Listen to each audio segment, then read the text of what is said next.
12 senador ang iboboto sa Mayo at 13, ngunit umaabot sa 33 ang kandidato at umaasam na makakuha ng sapat na boto na magluluklok sa kanila sa pwesto.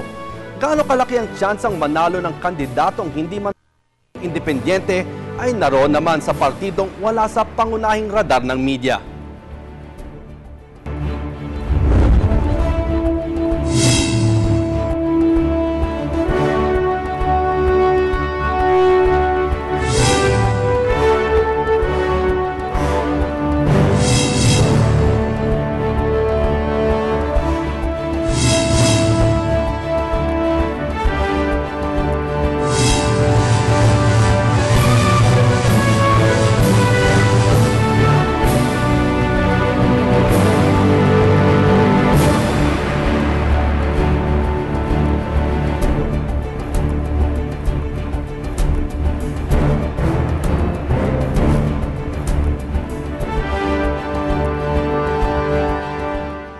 Magandang araw, ako si Robert Tan at kayo'y nanonood ng paghahanda para sa Hatol ng Bayan. Manatiling nakatutok para sa sibong talakayan sa pangunguna ni Cathy San Gabriel kasama ang mga tumatakbong senador ngayong May 2013 elections. Huwag kayong aalis, magbabalik ang paghahanda para sa Hatol ng Bayan. Sa 33 mga kandidato para senador sa halalang 2013, 3 labang sa 5 tumatakbo bilang independyente ang hindi dinadala ng kahit anong partido o koalisyon, habang 4 lamang sa kabuang bilang ng 12 partido ang hindi kalahok sa kahit anong koalisyon. Ang 4 na partido ay ang Kapatiran, Bangon Pilipinas, Democratic Party of the Philippines at Social Justice Party. Ito ang paghahanda para sa Hatol ng Bayan. Hatid sa inyo ng media ng Bayan na pinagsanay puwersa ng People's Television, IBC, PBS Radyo ng Bayan 738 kHz, Philippine Information Agency, Philippine News Agency, and in partnership with Manila Bulletin, Information, Youth Vote Philippines, and Air 21. Mapapakinggan nyo rin kami sa PBS Radyo ng Bayan 738 kHz. Para sa mga gustong sumali sa aming talakayan, magpadala lamang ng mensahe o katanungan sa aming Facebook page sa www.facebook.com/hatolnangbayan2013 o kaya ay mag-tweet sa @hatol2013. Puntahan na natin si Cathy San Gabriel para umpisa ng panayam sa ating mga bisita. Cathy? Maraming salamat, Robert. 3 senatorial aspirants ang bisita natin sa araw na ito. Unahin natin ang nominee at presidente ng Social Justice Society at profesor ng Labor Law. Noong 1957 sa Manuel L. Quezon University of Law siya nagtapos at nakakuha ng 3rd place sa bar exams sa kaparehong taon. Siya po ay walang iba kundi si Attorney Samson Sammy Alcantara. Siya po ay recipient din ng Outstanding Abrinian Award noong 2005. Simula pa noong 1967 ay nagtuturo na siya ng political labor law. Siya ngayon ay nagtuturo sa UST, MLQ at PLM. Isa rin siyang bar reviewer at author ng Philippine Law and Social Legislation, reviewer in Labor and Social Legislation and Statutes. Isa pang bisita natin ay business executive at social activist. Siya ang kasalukuyang presidente at chief executive officer ng Ausfil Tollways Corporation, isang Manila-based infrastructure development company. Siya ay si Ginoong Ricardo Rick Penson. Nagtapos siya ng marketing sa San Beda College at kumuha ng completion course sa University of Cincinnati, attaining a GMAT of 98%. Nakuha naman niya ang kanyang MBA sa Wharton School, University of Pennsylvania. Isa sa pangunahing advokasya niya ay masugpo ang political dynasty sa Pilipinas at mamaya ay pakikinggan pa natin ang pagpapaliwanag niya sa kanyang mga plano at plataporma ngayong halalan. Ang ikatlo senatorial candidate ngayon ay isang anak ng diplomat. Ang kanyang ama ay si Roy Senyeres na dating ambassador ng Pilipinas sa United Arab Emirates at dating chairman ng National Labor Relations Commission. Ang senatorial candidate na tinutukoy natin ay si Ginoong Christian Senyeres. Nagtapos naman siya sa Amerika ng high school with honors sa South Lakes High School sa Virginia at nakatanggap rin siya ng President's Award for Educational Excellence mula kay former US President Bill Clinton. Noong taong 1998, siya po ay gumraduate with magna cum laude with a bachelor's degree in financial management sa Southeastern University and became a member of the International Institute of Certified Financial Planners. Nang magbalik siya sa Pilipinas ay sumali siya sa Buhay Party List at naging pinakabatang House member noong 2003 hanggang 2007. Bagamat sinasabing comfort zone na niya ang pamamalagi sa Amerika, mas pinili iwan para maging isang public servant dito po sa Pilipinas para sa ating mga Pilipino. Welcome, gentlemen, sa paghahanda para sa Hatol ng Bayan. Salamat po. Unang-unang katanungan ko po sa inyong lahat, bakit po kayo tumatakbo bilang senador? Unahin po natin si Professor Alcantara. Ako po, Kati, ay presidente ng Social Justice Society. Iyan ay isang political party na natatag noong 2000. At yung talagang plataforma niyan, yung magsulong ng tunay at totoo o yung real social justice dito sa Pilipinas. Ako po ay nagtuturo ng law sa maraming universities, college of law, at tinuturo ko yung social justice. Pero ang social justice natin dito sa Pilipinas, parang slogan lang. Wala namang reality. Kaya gusto ko noon tumakbo upang magsulong batas na magbibigay buhay doon sa social justice tunay. Kasi sinasabi nga nila, as long as there is no real social justice in the country, it's a failed country. Mamaya, Prof, pag-uusapan natin yung mga batas na ninanais ninyong ihain kung sakasakaling papalarin sa Senado. Si Rick naman, bakit ka tumatakbo sa pagkasenador? Sa aking palagay, itong sinasabi nating matuwid na daan ay hindi pa nararamdaman sa ating bansa. Yung mga pinagdaanan nating administrasyon, yung what is said and what is done are two different things. It seems applicable din dito sa ating bagong pamahalaan. At ang pinaka-final na umudyok sa akin nung in-announce ng administration at ng opposition yung kanilang mga kandidato at pareho silang kulang sa 52 million registered voters and qualified people in this country. Hindi ko malaman kung bakit paulit-ulit na lang. Sabi nga nila, gusto natin buwagin kasi yung define insanity daw in two words is Philippine politics, where we elect the same people and expect change. So, kaya kami na tumakbo ngayong halalan. Christian, ikaw nanggaling ka sa Amerika, doon ka nag-aral. Bakit pinili mong bumalik dito sa bansa para magsilbi at ngayon naman ay tumatakbo ka bilang senador? Bumalik po ako nung matagal na po yun, yung naging congressman po ako. That's early 2000s po. At tama, tulad nga na nabanggit nyo, ako nga po yung naging pinakabatang kongresista. Kaya sa kung preparation lang, handang-handa na po ako. Wala pong pinag-iba yung senador at saka kongresista. Marami po dyan mga proseso po, mga rules, mga parliamentary procedure na nakasanayan na po natin. At ako sakaling maging senador nga po, from day one, alam na po natin ang gagawin. Parang pagpapatuloy lang po ang natin nagawa. Pero kung bakit po tumatakbo? Yes, kasi marami mga kababayan ang gustong makapunta ng Amerika, doon mamuhay. Ikaw naman, baliktad, bumalik ka dito. Bakit? Mas maganda po dito, mas maganda yung weather. Isa pa po, doon you're part of a minority and but dito talaga pinanganak at dito po, I'm a Filipino. I'd rather be here. Pero tungkol po sa tanong po na kung bakit pa kami tumatakbo, medyo magkapareho po ng answer namin ni Mr. Penson. Isa po ako sa mahuling nag-file ng candidacy. At yung time na yun, that was October 2012, maraming hindi natutuwa dun sa mga tumatakbo under the major coalitions po. Kaya nag-file po kami. Pakiramdam lang po namin sa aming partido po balang araw gigising po ang taong bayan sa katotohanan na nagpapahirap dito sa ating bansa ay yung mga angkan na ang mga pinaprioritize ay yung kanilang kayamanan, kanilang mga lupa, kanilang mga negosyo. The Filipino people deserve a choice. Papiliin naman natin sila. Tunay na pagbabago. Karamihan po dun sa mga sagot nyo, common, kahit yung ibang mga kandidato na interview ko sa ibang sa kapatiran at yung iba pang independent, sinasabi ay pagbabago. Pero may mga kritiko rin na nagsasabi na masyadong idealistic itong mga alternative na sinasabi nilang kandidato at hindi daw in touch with reality, the reality of politics in the Philippines. Ano po ang masasabi nyo dito? Anybody can answer. Well, yung reality ng politiko dito sa ating bansa ay naging ganito na. Hindi natin pwedeng sabihin na pudpud na yung term na pagbabago. Sapagkat wala naman talagang nagbago. So, pwede natin ulit-ulitin yon. Ang pagbabago hindi pa natin dadatnan. Ang isa pa yung sinasabing ito daw ay dapat baguhin natin yung sistema.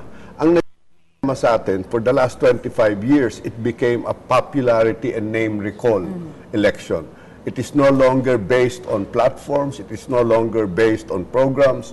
Ang ginagawa ng ating mga major parties, kantahan at sayawan, wala nang diskusyon sa mga plataforma. Ito dapat ang baguhin natin. Pero kinakailangan ng pagsisimula ng pagbabago sa taong bayan mismo. Would anybody want to add to that? Yes. Ang akin kasi, social justice yan. Dapat reality yan. Kaya dito, ang social justice kasi, yun ang equality of opportunities. Not only in economic power, kundi political power. Kaya magsosolong kami ng mga batas tungkol sa political dynasty. As a matter of fact, yung aking partido, noong 2002, nag-file na ng petition doon sa Supreme Court upang ma-compel ang Congress na magpasa ng isang batas upang magkaroon ng implementation ng constitutional prohibition on political dynasties. Pero sabi naman ng Korte Suprema, hindi raw pwede yun. Dapat ibigay lang yan, yung power na yan, doon sa Congress. Walang pakialam ang Supreme Court. Sinasabi lang may separation of powers. Yun ho ang Social Justice Society versus De Venecia. Wala hong nangyari.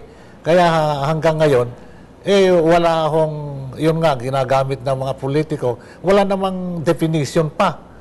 Clear definition and coverage of the term political dynasty. Kaya isa sa mga purposes ng aking political party ay magsulong ng batas. Ipipilit natin yan. That should be reality. Christian?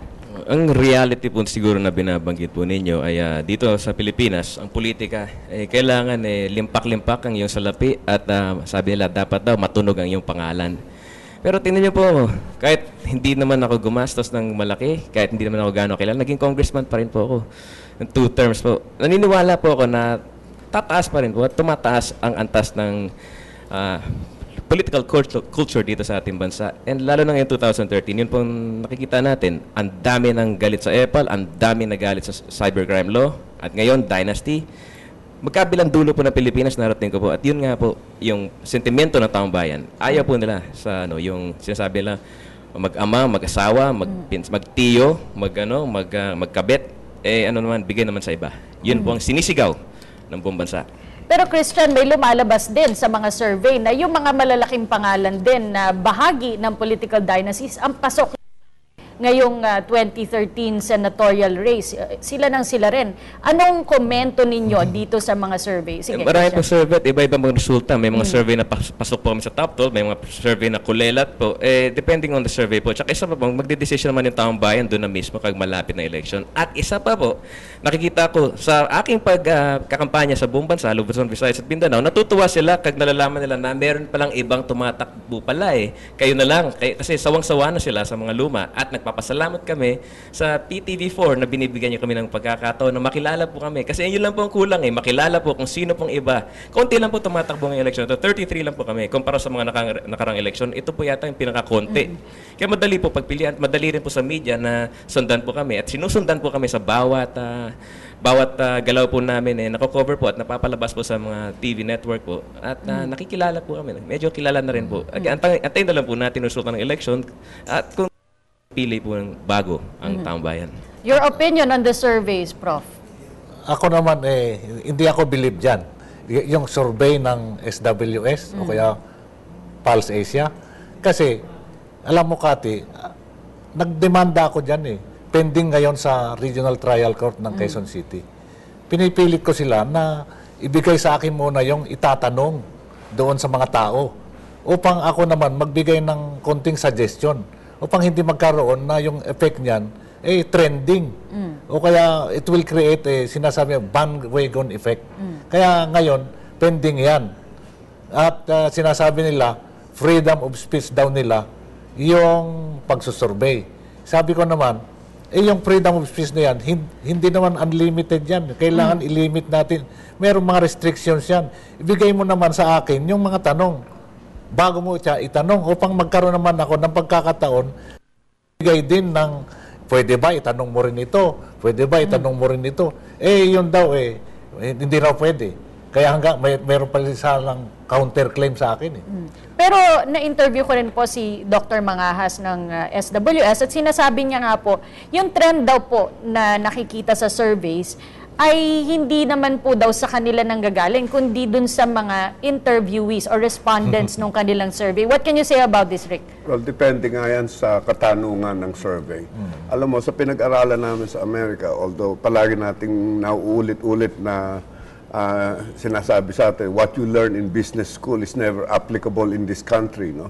Pero yung natutunan natin tungkol sa surveys, statistics yan, ginagamit namin yan sa mga pribadong sektor. We use surveys, and then that's for your own personal consumption. You adjust your tactics, your marketing strategies based on survey. Dito sa Pilipinas, hindi nila sasabihin kung saan sila nag-survey, kung anong katanungan, kung sino nagpa-survey, pero pag pabor sa kanila, i-release nila yung survey for public consumption. That is mind setting. That is trending. That is illegal. At yung mga nagtatap sa ating eleksyon, sa mga surveys, kung titingnan mo, sasabihin nila, hindi, exit results will reflect the surveys. Yun na nga kinondisyon nyo na. Sino naman ang gustong bumoto sa talo? Kung alam mo ng yamado yung si Pacquiao, bakit ka magtataya dun sa kalaban ni Pacquiao? Parang ganun yan walang pinagkaiba. So it's a mind setting. It really puts down independent candidates because meron kami experience. Tinanong yung tao namin, nung sinabi nila yung pangalan na Ricardo Penson, ang sagot sa kanila, hindi kasali sa survey yan. So how will you even put credibility in such exercise? Mamaya kikilala natin ang ating mga panauhing senatorial candidates sa pagbabalik ng paghahanda para sa hatol ng bayan.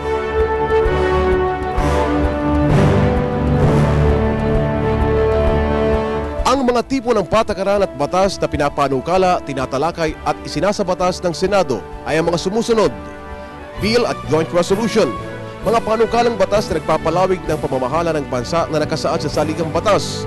Nangangailangan ito ng iisang panukala na sinususugan ng buong Kongreso kasama na ang Kamara de Representante at nangangailangan ng pirma ng Pangulo ng Pilipinas upang maging ganap na batas. Concurrent Resolution, panukala ng buong Kongreso, ang Senado at Kamara de Representante patungkol sa patakaran at operasyon ng Kongreso. Simple Resolution, resolusyon patungkol sa patakaran at operasyon ng Senado lamang, tinatalakay at inaaprubahan ng Senado lamang.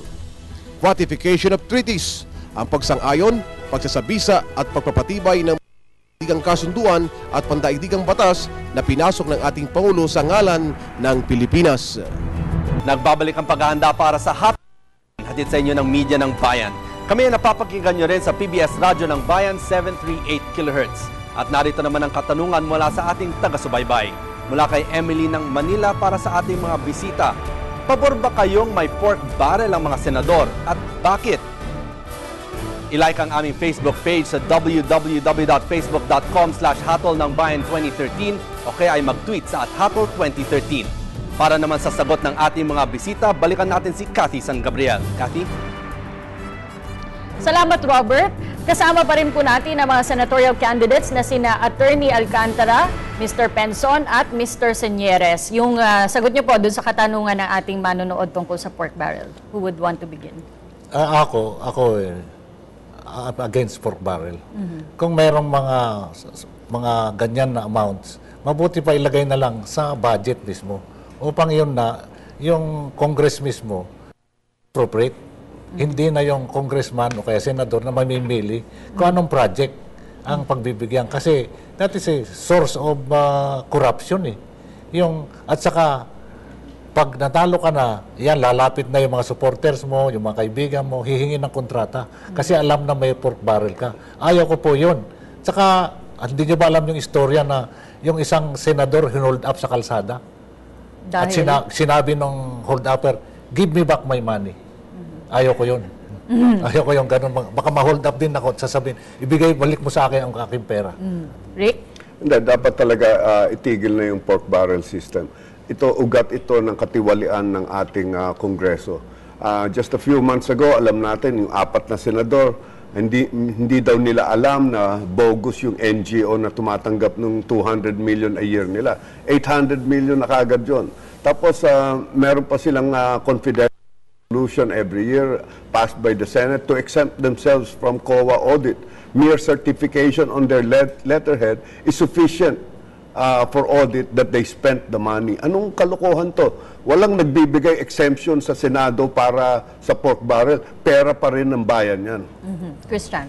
Kaya po ito tinawag na pork barrel ng isang kolumnista sa Amerika po. Kasi ano daw po, para daw ito bagang balde na kahoy na may mga buto-buto at balat at nguso ng baboy na pinapagulong sa kalsada at hinahabol ng mga gutom. Kaya tinawag yung pork barrel para mahiya yung mga mambabatas na habulin to at pag-agawan at yung talagang pakialaman. Pero dito sa Pilipinas parang hindi nahiya eh. We openly talk about pork barrel as if hindi yun derogatory. Pag-against po kami dyan sa aming partido. Isa pa po, pinaglalaban po namin ang pagpasa ng Freedom of Information Bill na pinangako na kasulukuyang administrasyon. Kapag masa po yung batas na yon, magiging halos imposible na pagdidiskarte at pagpapayaman ng mga politiko dahil magiging transparent po natin. Makikita po nyo sa media na taong bayan ng mga civil society groups, ng mga NGO, lang na lahat, pati ordinaryong mamamayan, kung saan napupunta ang bawat piso ng pork barrel. Kaya kailangan po ipasa yung FOI bill na atrasado ngayon. Asan yung pagbabago doon?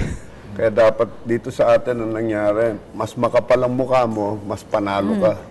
Kayong tatlo ay pawang mga hindi kaanib na mga major coalitions na existing.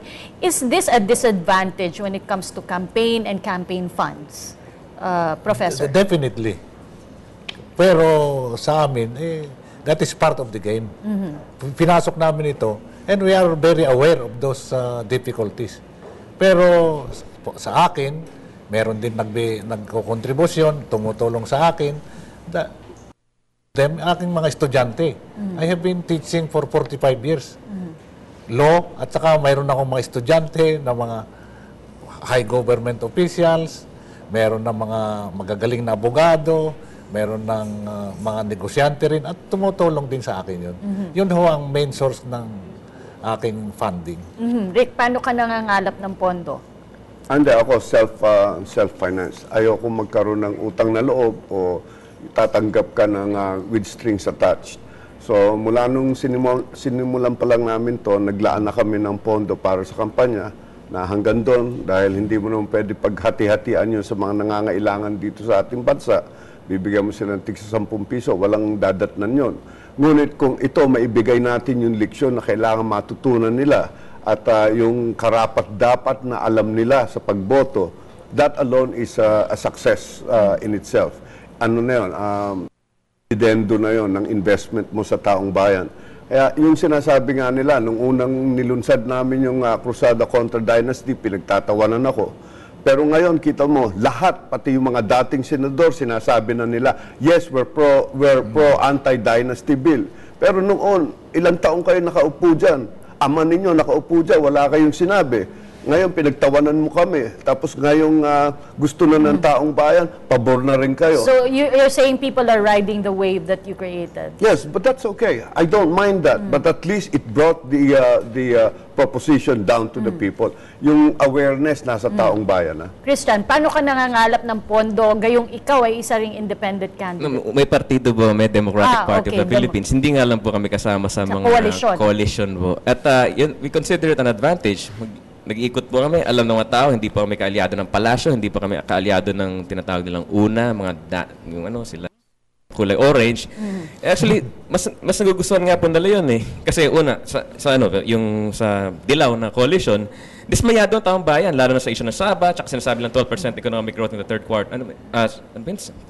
6.8% pa yun. Ganun economic growth na binabanggit nila. Wala.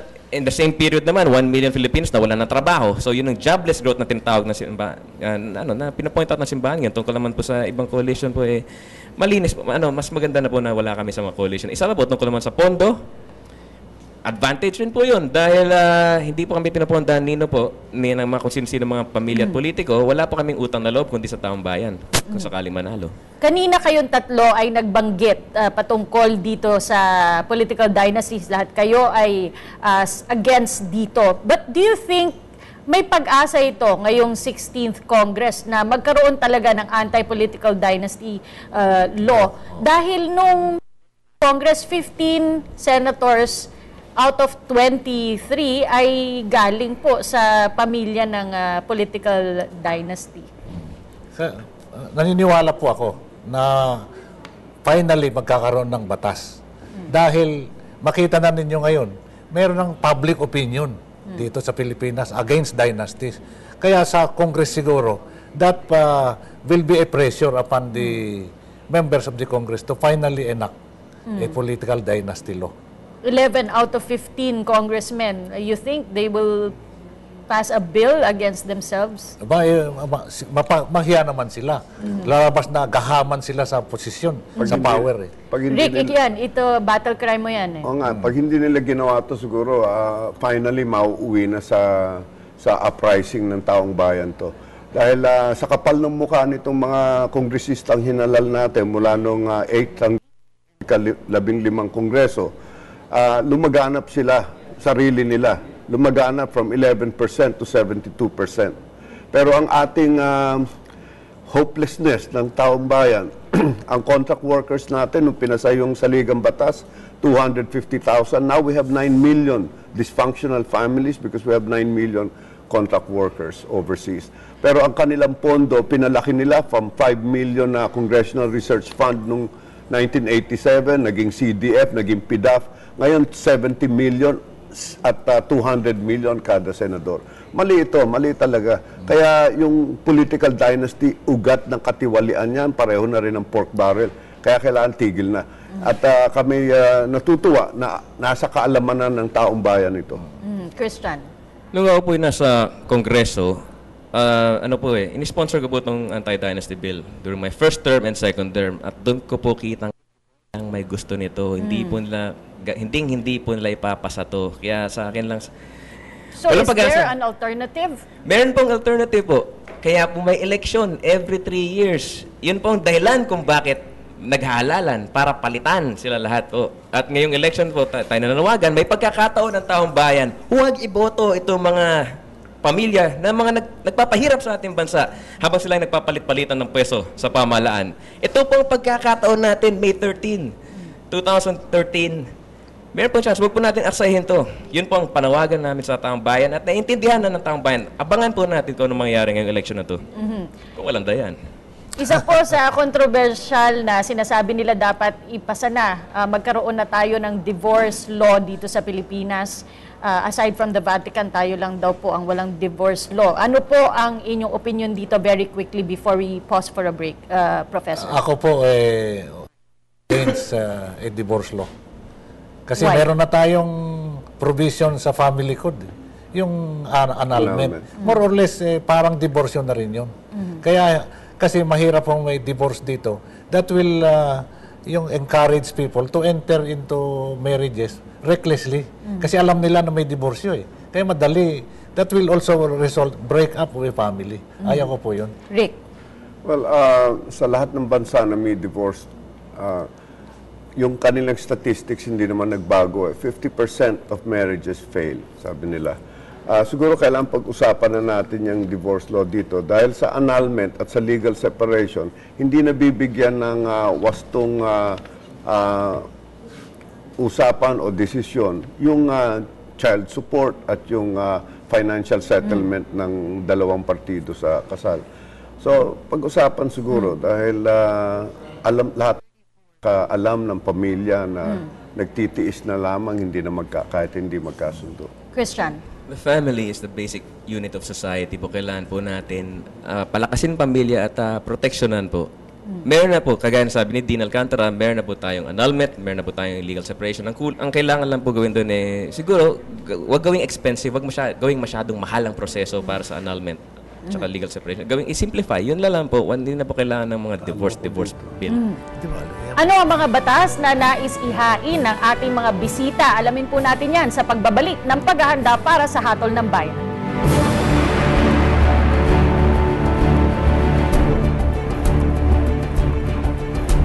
Isang halimbawa ng panukalang batas na naipasa ng Senado at ng Kamara de Representante na hindi naging ganap na batas ay ang Magna Carta for the Poor na ipinasa ng ika-15 Kongreso ng Pilipinas.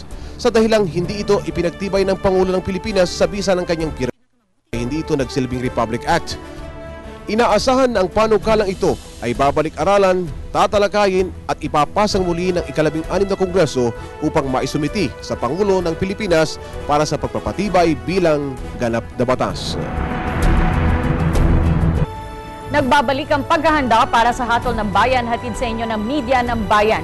Kami ay napapakinggan nyo rin sa PBS Radyo ng Bayan 738 kHz at kasama pa rin po natin ang mga senatorial candidates na sina Professor Sammy Alcantara, Rick Penson at Christian Senieres. Ano-ano po ang mga batas na nais nyong ihain kung sakasakaling papalarin sa Senado, Professor? Unang-una po, yung anti-dynasty law. Sa bagay, sinasabi na marami ng pending na bills. Pero mag-introduce din kami ng sarili naming anti-political dynasty law. Ikalawa po, yung teacher's code to protect teachers, defining yung roles, giving the roles, governing the relation between the teacher and the school. Saka relation between the teacher and the students. Relation between the teacher and the parents. Kasi quality education yan po eh. Yung teachers, yun importante. Kailangan upang magkaroon ng quality education. Dahil kung yung teacher hindi masaya, o kaya wala siyang pera, o kaya siya palaging nahahiya, walang magandang effect doon sa mga estudyante. Kaya education is a great equalizer. Yun ang social justice sa Pilipinas. Kailangan, meron nga tayong sinasabi na may labor code, meron na tayong civil code, penal code. Panahon na magbigay ng protection teachers, yung teacher's code. Ngayon po, ako po ay nagtuturo ng labor law, gusto ko nang mag-introduce ng mga batas tungkol sa labor law, yung amending the labor code and other labor laws to give the maximum protection to the workers. Gusto ko pa rin mag-propose ng batas, finally protecting the rights of consumers and members of electric cooperatives. Yan ay napapabayaan yan, mga 9 million households throughout the Philippines. Hindi natin alam yung, walang definite rule kung sila ba ang may-ari ng mga electric cooperatives. So, kasi nagkukontribusyon sila ng kapital, pero wala naman silang return of capitalization. Yun ho mga panukalang batas po na susulong ko sa Kongreso. Alright. Sa Senado. Rick? Kathy, magkasama kami ni Professor Alcantara doon sa anti-dynasty bill na yan. So, ang siguro pangunahing ating kikilusan, yung sa urban poor and poverty reduction.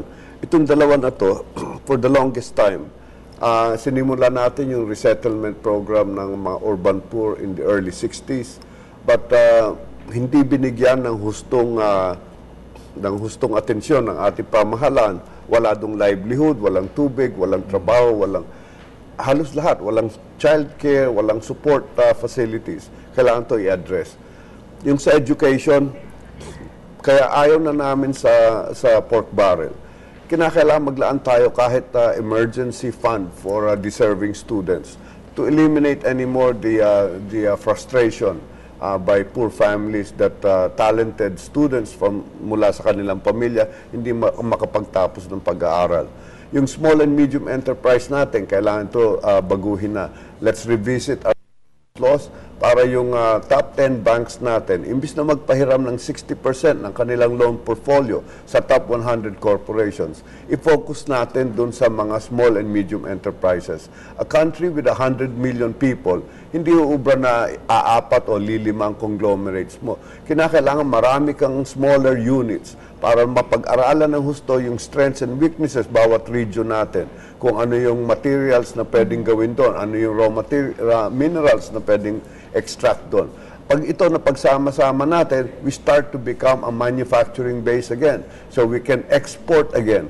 Instead, ang mga political dynasties dito, naging favorite pastime nila to create export processing zones. Wala naman tayong ine-export. We're a net importer. We're a consumer state. We don't have any manufacturing base to speak of anymore. Yung mga yon kinakailangan talaga bigyan ng pansin na ng pamahalaan. Tsaka yung of the poor, yung coastal inhabitants, tsaka upland inhabitants, kailangan doblehin na ang pondo to alleviate their misery.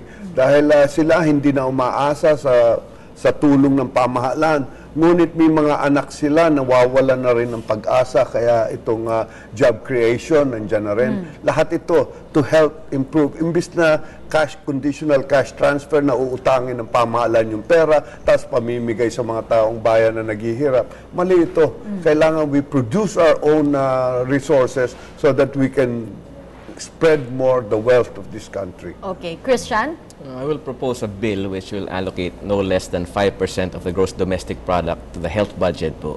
Ngayon, kulang na kulang, it's only 1.2%. Walang dahilan kung bakit may mga Pilipino namamatay o nagkakasakit dahil walang pera pambili ng gamot o hindi nakakapag-gamot. Kulang areas especially, kulang po yung mga health workers. Meron pa po isang bill which will automatically allocate no less than 6% of the gross national product. Sa education budget naman, right now it's only 2.2%. Sumusuporta po kami doon sa proposal po ni Dean Alcantara po. And kami rin po, may sarili kaming proposal na hindi lang po tasan yung sweldo ng mga teachers. So bigyan silang allowance kasi mga guro po, sila po yung pangalawang magulang ng mga kabataan po. Marami po silang makailangan po. Marami silang mga gastusin po na sa ngayon sarili nilang pera ginagamit. Kailangan sila bigyan ng mga death benefits. Marami pang mga ibang benepisyo. Hindi lang po mga guro, pati mga sundalo, marami silang mga benepisyo hindi natatanggap ngayon. Yung mga kanilang pension, hindi binibigay sa kanila. Ganun din po yung mga barangay tanod po. Kailangan nila ng sarili nilang mga allowances po, tsaka death benefits. Sila nga po yung namamatay po dahil sa mga gulo-gulo. Meron pa po isang batas na comprehensive review of the local government code. Nasa batas po niyan, dapat every 5 years nire-review yun. It's been 20 years hanggang yun, hindi po nare-review. Gusto po namin, ang prinsipyo po ng aming democracy ay palakasin yung mga local government units. Give the power back to the provinces po and give them the power to raise their own revenue para hindi po lahat umaasa sa Maynila at lahat po ay nagpupunta dito, nagsisiksikan dito at lahat po ng mga yung kayamanan ng bansa po ay nasa Luzon, Visayas at Mindanao pero lahat kinukuha at dinadala po dito sa Maynila. Sa mga nabanggit yung legislative agenda ninyo, halos nasagot nyo na itong mga itatanong ko sana sa susunod. Pero isa po sa laging pinapangako ng mga kandidato ay yung pagsagot o pagtugon sa kahirapan, sa problema ng kahirapan. Aside from what you've already mentioned, ano po ba talaga ang nakikita niyong solusyon sa kahirapan, Professor Alcantara? Yung magkaroon dito sa Pilipinas, yung talagang employment. Kaya magkaroon tayo ng employment generation. Paano po natin gagawin yun? Yung develop natin ang countryside. Kasi dito po sa syudad, wala na yan. Nakikita ninyo, sabi nga ninyo, may urban poor dito. So, let us give incentives to those who will operate businesses in the countryside. Tayo nga po, sabi nga nila, yung Pilipinas, yun ang one of the countries having longest yung shoreline. Kaya pwede nating i-develop yung ating tinatawag na aquatic resources. Yun po ang sa tingin ko, ay the best way to improve the lives of the Filipino. Wag na magbigay tayo ng incentives na pumunta sila dito sa mga syudad at dito manirahan sa ilalim ng mga tulay at saka magkakaroon ng criminal cases dito na marami. Mabuti pa ho, bigyan natin ng magkakataon sila attraction na bumalik sa probinsya. Rick, kanina yung banks giving loans to SMEs and also increasing the budget for rural and upland areas. Meron ka pa bang ibang gusto idagdag? Kathy, alam mo, yung ating poorest, yung tinatawag nating maralitang Pilipino, ay hindi na nabigyan pansin.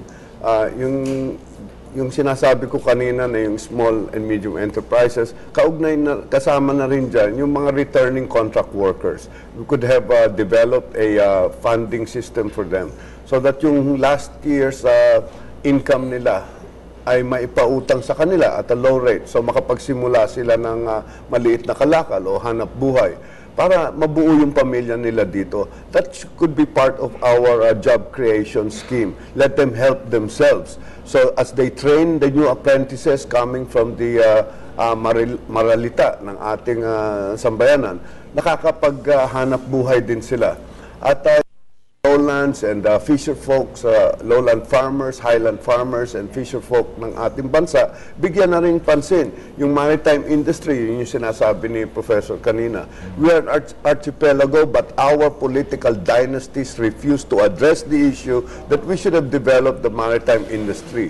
Tapos yung kakaunting ekonomiya sa isang lalawigan, kinontrol pa ng isang pamilya, wala na talagang pupuntahan ng taong bayan. Kaya kinakailangan, number one, eliminate political dynasties this coming 2013, and everything else will fall into place. Christian, solusyon mo sa kahirapan? Sa kahirapan po. Alam niyo po, nung ako po'y congressman, madalas po may makipag-ugnayan sa kapwa ko mambabata sa mga ibang bansa na malalapit, kagaya ng Korea at Taiwan. At napapag-usapan namin, paano po nangyari yun na one generation ago, Pilipinas po ang pinakamayaman na ekonomiya sa buong Asia. Ngayon, pangalawa tayo sa pinakamahirap. Samantalang yung Korea at Japan na dati, Taiwan na dati namamatay sa gutom ng mga tao nila, sa ganun sila kahirap, ngayon nasa top 10 ng pinakamayaman na bansa sa mundo. Kaya tinanong ko sila, anong sikreto nyo? Anong ginawa nyo? At nagkaganito, nagkabaliktad. Is it because of technology transfer or foreign aid o mas matalino ba kayo? Hindi rin kasi tayo mga Pilipino, pinakamatalinong mga tao sa buong mundo. Yung mga the best engineers, best doctors, best professionals, best lawyers, tayo mga Pilipino. So ano pong dahilan na nagkaganito ang ating bansa? Ang sabi po, hindi ako nagsabi ng mga foreign observers po dito dahil po wala kayong land reform. Magmula ng World War II, hindi po natin sineryoso to, pero lahat na bansa sa buong mundo, lalo na dito sa Asia, ginawa nila sa Korea, ginawa nila sa Taiwan, pinamigay yung lupa, doon sila yumaman. Ang biyaya galing kay Lord ay nanggagaling sa lupa. Kahit na anong gawin mo sa buhay mo, kahit mag-OFW ka pa habang buhay, kahit na magnegosyo ka, kahit maging empleyado ka, hindi ka yayaman hanggat wala kang lupa.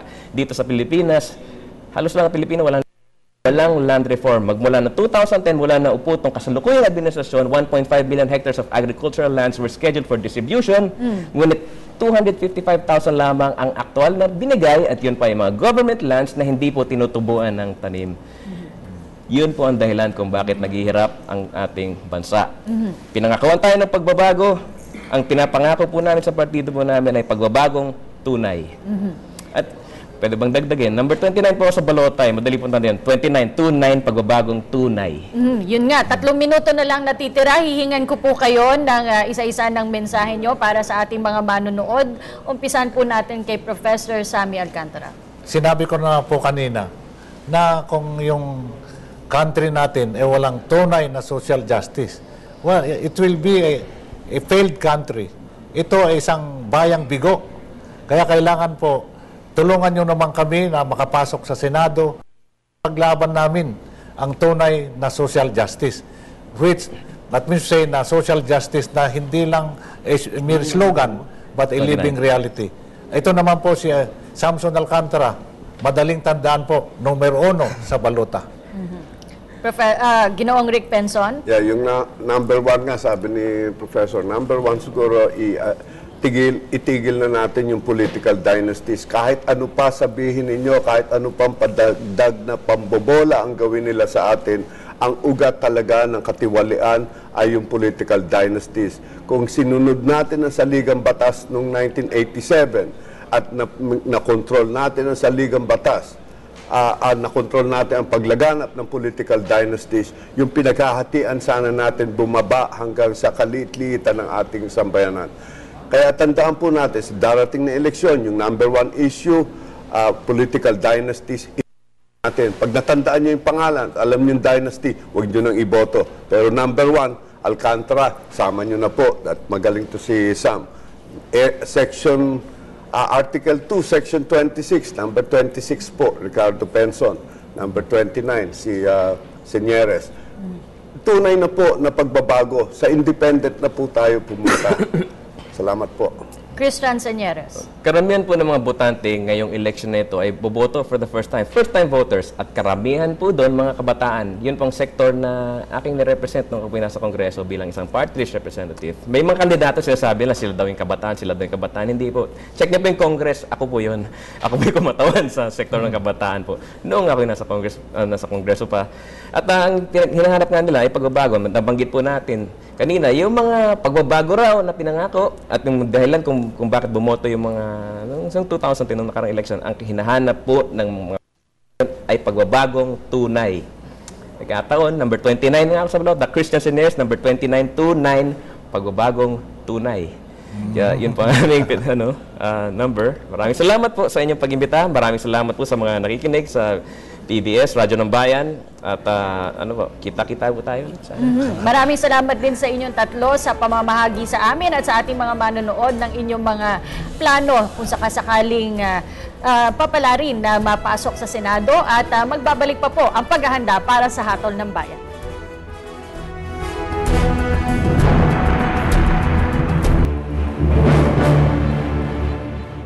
Alam mo, Cathy, marami na yung nagsasabi na panahon na ng pagbabago. Maraming issue na rin na napag-uusapan itong dynasty. Kaya, although yung kasabihan nga, to have a change, to effect change, kailangan talaga may pagbabago. Kaya nakasalalay nga sa ating mga kababayan, ito yung chance nga nila sa itong panahon ng eleksyon. Kung gusto nga talaga nila ng pagbabago, magboto sila ng tama itong panahon ng eleksyon. Ngayong araw, Robert, ay ipinresinta natin ang ilan sa mga alternatibong kandidato sa pagkasenador.